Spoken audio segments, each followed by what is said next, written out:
Друзья, добрый день. Фредди Халшин, с вами снова Лейла. Так, друзья, я все-таки не удержалась и сегодня вышла с вами, решила с вами немножко поговорить, пока у меня есть минуточка. У меня очень мало времени, снимать не получается.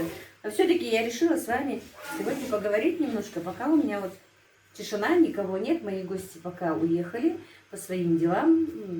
Мы вчера ездили целый день, нас не было дома. И когда они все снова собираются, у меня просто не получается снимать. Вы меня извините. Но по вашим комментариям я знаю, когда я начинаю на какое-то время пропадать, вы переживаете и пишете. И поэтому я хочу с вами сегодня, я буду сейчас делать свои галушки, ингушские галушки, зятя, как они у нас говорят, снейти халтымш. Поставила варить 2 гусей, и к ужину для своих гостей, для своей семьи хочу приготовить наше блюдо. Вчера, позавчера я их разными вкусностями кормила уже, но сегодня хочу немножко вот именно накормить их галушками и гусем. Вот так вот, друзья, я буду разговаривать, как обычно, с вами общаться и буду делать свои дела. Значит, муку, тесто я замесила, как обычно, я всегда это делаю. Вот оно у меня уже стоит больше 1,5 часа, потому что я быстренько замесила тесто, убрала посуду. Видите, я не стала ее раскладывать, что-то делать, потому что они буквально, часа через 2 могут приехать. Поэтому быстренько все это сделала, побежала, прибралась в доме. И вот решила сейчас, пока буду делать, разговаривать с вами. Дело в том, что я не знаю, у кого-то может быть, и извините за мой голос, я все-таки вчера успела простыть. Вчера было немножко прохладно, мы были в Назране по разным магазинам, кое-что присматривали, кое-что покупали. И, видимо, я что-то не знаю, или меня просквозило, я не пойму, но голос что-то у меня сел. Так вроде бы ничего не болит, но вот с голосом неприятности, так что вы меня извините. Конечно, и вы знаете, друзья, не нарадует, что сын мой дома, не успел он приехать, много чего мне уже, конечно, переделал. Не буду при нем его хвалить, хотя можно и похвалить, потому что у меня было так много чего, которые нужны были мужские руки именно. Дело в том, что там где-то кран подтекал, где-то что-то, стол сломанный, стулья стояли. Все это мне пока потихонечку уже начинает делать. Вот так вот, друзья. Погода у нас вчера было холодно, сегодня солнечно, тепло. Завтра тоже вроде бы обещают тепло, но в воскресенье обещают 2 градуса только, как раз когда у нас будет торжество. Ну что поделать, любая погода это хорошо. Конечно, было бы немножко комфортнее, когда тепло. И знаете, друзья, дело в том, что, я не знаю, может быть, я уже 2-й раз хотела сказать, у всех этих, это такая привычка женщин, когда у меня в гости, особенно когда у меня в гостях женщина, я как-то не могу что-то делать. Мне неудобно вставать, идти, убираться, что-то делать. Я все время, готовить готовлю и все время сижу со своей снохой. У нас всегда эта привычка, старшая сестра, сноха, обычно бывает редко дома, приезжает очень редко. Мой брат женился еще, когда я училась в 9 классе, и с тех пор, это уже очень давно, и с тех пор они практически живут, не то что практически, а всегда живут вне республики. И они приезжают так в год 1 раз, в 2 года 1 раз, в 5 лет 1 раз. И поэтому у нас очень много чего, бывает с ней много о чем поговорить. И мы с ней вот так вот часами сидели всегда и разговаривали, и общались, и время уходило. И как-то я не могу никогда ничего делать, когда она у нас. И знаете, друзья, как я обрадовалась, что все-таки мы с Танзилой сделали заготовки.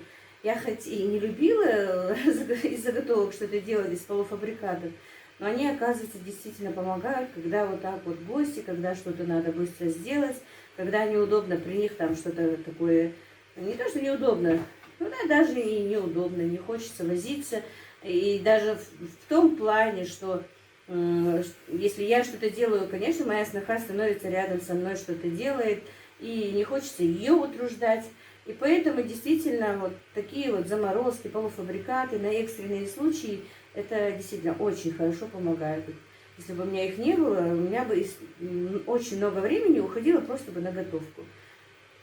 Вот так вот. Хотя только 2 дня, как они приехали, но тем не менее. Ну вот сегодня и завтра мы еще здесь будем, а уже даже завтра мы уедем после обеда. Даже завтра после обеда мы едем туда, в Карбулак, готовиться ко всему. Да, завтра, потому что завтра пятница. И завтра еще, знаете, друзья, я снимать не буду. Ни свадьбу, ни подготовительный процесс, ничего. Я так решила, этого не будет, короче. Не знаю почему, но не будет. Во-первых, я не буду успевать. Во-вторых, не буду успевать. Значит так, все, завтрак едет у нас, вот за свадьбу, в воскресенье свадьба, в пятницу едет ее дилер. Ну, у нас так это обычно бывает, в большинстве случаев. И везет своей снохе в подарок кольцо, или что-то, не знаю, кольцо, колье, браслет, сережки, ну, кто, что, как, вот так вот. И вот завтра приезжает ее дилер, получается, будущий, с подарком. И вот мы после обеда будем там.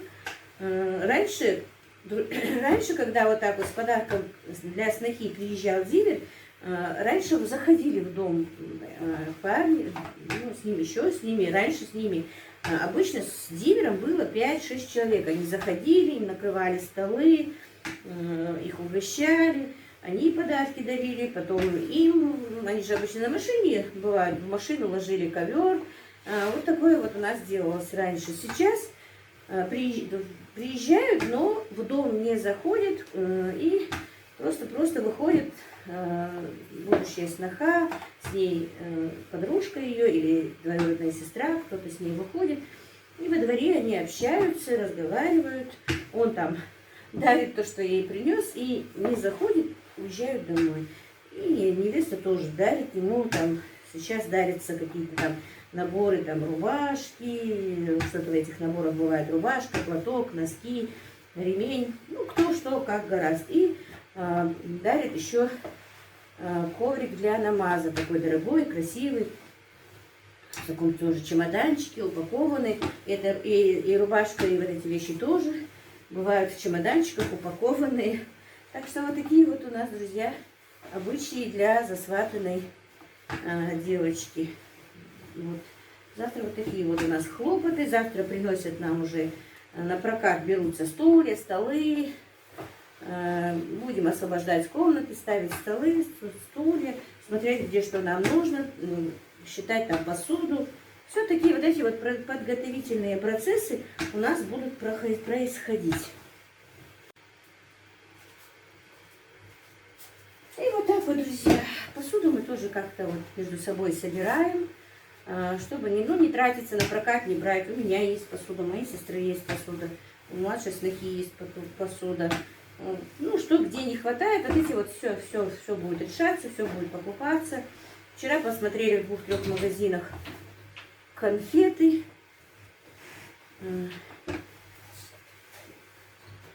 Попадай в кадр, а тебе говорят: ты красивый парень.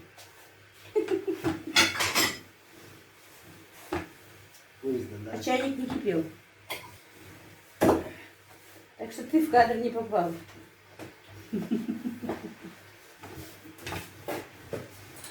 Вот так вот, друзья. Вы знаете, все-таки, когда уже действительно, когда семья дома, это что-то. Хотя мой сын и жил, если бы он не жил, а в основном бывал у моего брата, оставался, я бы переживала и не могла бы это. Как мне мешает, что у меня голос такой. Из-за того, что он был у брата, я еще не так сильно переживала, но все равно переживала, конечно. И настроение, если честно, тоже не бывало. Вот вроде бы просто он приехал, но все-таки, я не знаю, мамы поймут, наверное. У меня действительно на душе так спокойно, так радостно, наверное, я даже не знаю. Может быть, это и глупо звучит с моей стороны, взрослой женщины, что я вот так вот радуюсь тому, что приехал мой сын. Не могу этого скрыть, не знаю. Но вот это мои чувства. Просто когда мои дети рядом, мне спокойно. Мне кажется, это и у любой матери. И это не значит, что я не хочу их отпускать от себя. Нет, я согласна, пускай, если они найдут себе где-то что-то, чтобы лучше жить, заработать, жить, быть успешнее, я просто за это, и я буду рада за них. Но, тем не менее, мне бы все равно хотелось, чтобы мои дети всегда были со мной. Потому что я практически всю жизнь живу для них, жила для них, и живу для них, и живу ради них. И просто счастлива буду, конечно, если они тоже будут счастливы. Вот такие вот, друзья, у меня дела. Напишите, какие у вас дела, что у вас там происходит, какая погода, кто у кого что. Самое главное, я вам еще цыпляток не показала, но в этом ролике не буду показывать. Я так сейчас выпущу небольшой ролик, с вами поговорю, потому что, ну, где-то, может быть, полчаса, может быть, час, я не знаю сколько, они уже приедут, и у меня не будет времени. Вот такие вот дела. Бабушка, мама моя так рада, так довольна, сын, что тоже приехал. Они никак не наговорятся, сидят вместе, все время разговаривают, общаются. Тоже для нее такое вот воодушевление, что у нее такое внимание на ней, что ей так радостно. Такие вот дела. Сейчас будем резать вот таким вот роликами. Валик такой, видите, он режет на полоски. У меня уже есть это на канале. Ну вот так все равно покажу, потому что у меня нет-нет, добывают новые подписчики, друзья. Может быть, кому-то и надоели наши постоянные эти лепешки, эти галушки. Но просто я хотела с вами поговорить. Не учить, не показывать, что как я делаю. Но вот я сегодня их просто делаю и с вами разговариваю.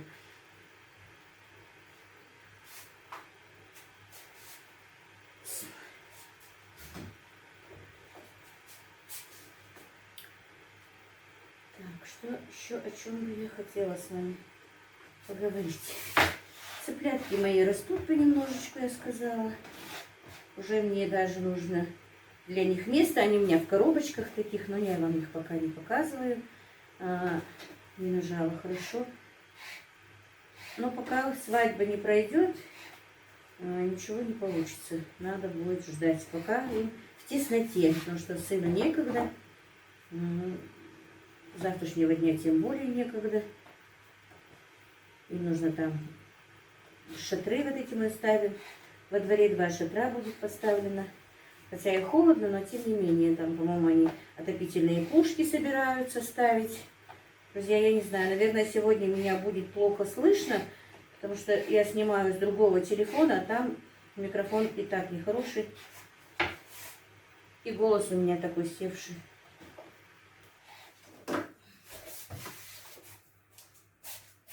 Ой, хлопоты у нас, короче, друзья, приятные. Невеста наша сегодня вот уже, наверное, прилетела. Только сегодня прилетает с двоюродной сестрой своей. Они чуть-чуть припозднились, потому что заказывали платье для свадьбы. Оно было только вчера готово. Они поэтому только сегодня вылетели. Так, смотрите, вот такой вот квадратик. И вот так вот по диагонали скрепляется и делается галушка. Не знаю, видно или не видно. Потом я вам поближе посмотрю. У меня есть они на канале, но все-таки вдруг, если кто попадется, который не видел. Я не знаю, я люблю эти галушки вот такие вот именно. Хотя, конечно, времени они много отбирают. Вот.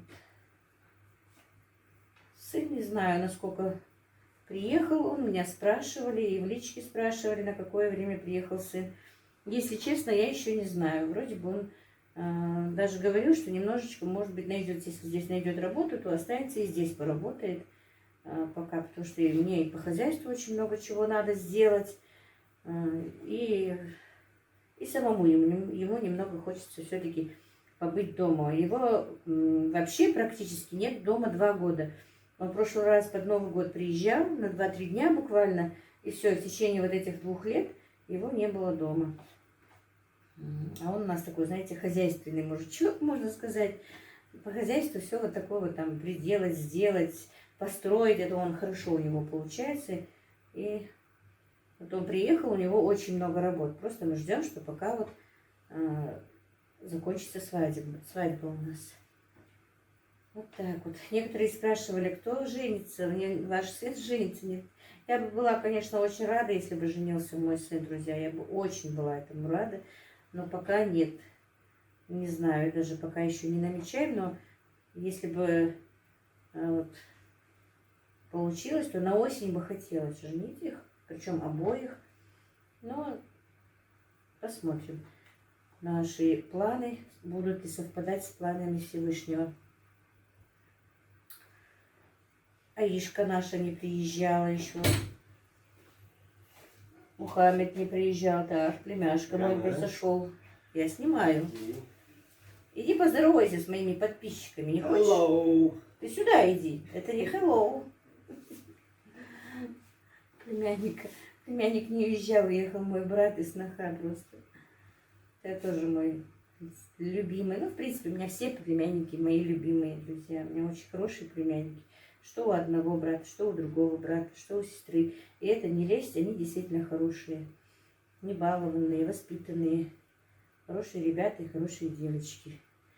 Дай Аллах всем таких вот детей. Мухаммеда видела по видеосвязи, пока они вот не приезжают. Да, тут еще, знаете, был у меня вопрос такой, вот как раз вспомнила, помню, про Мухаммеда, что ну, когда может приехать дочка с сыном, ну, с ребенком после рождения. Обычно едут, когда ребенку исполняется месяц. После месяца только приезжает к родителям дочка с ребенком.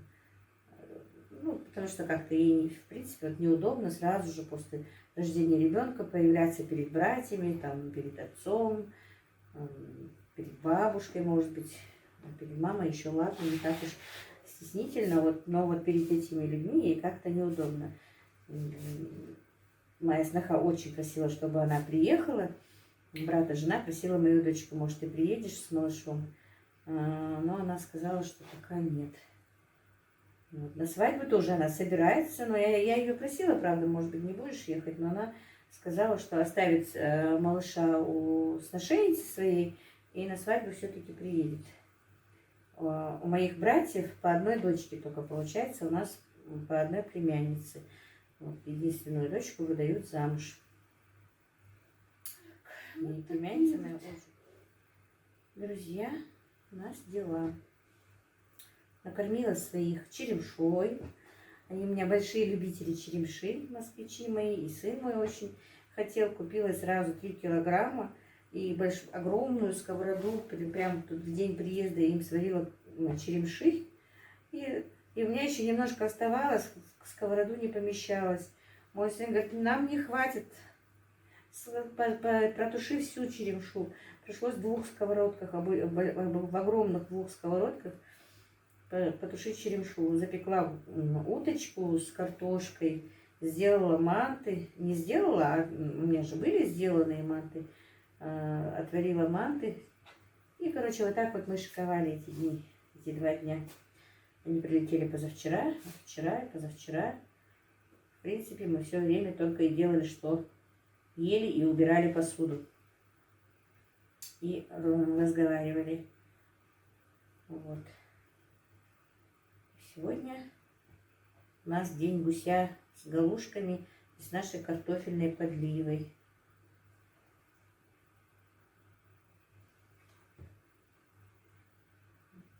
Ну, не знаю, по погоде вроде бы весна, говорят, будет холодная.